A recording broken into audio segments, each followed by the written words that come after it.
Welcome to my channel. Today we will be talking about what credit score model TransUnion uses.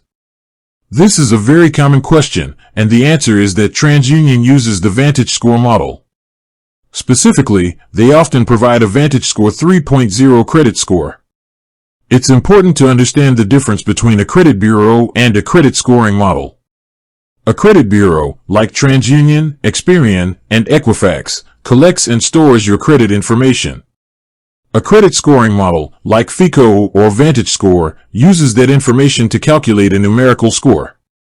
While TransUnion provides a VantageScore, many lenders still rely on FICO scores when making lending decisions.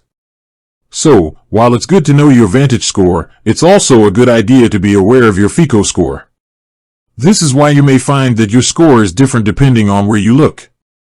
Your credit report data remains the same across the bureaus, but the way a scoring model calculates the final score can vary.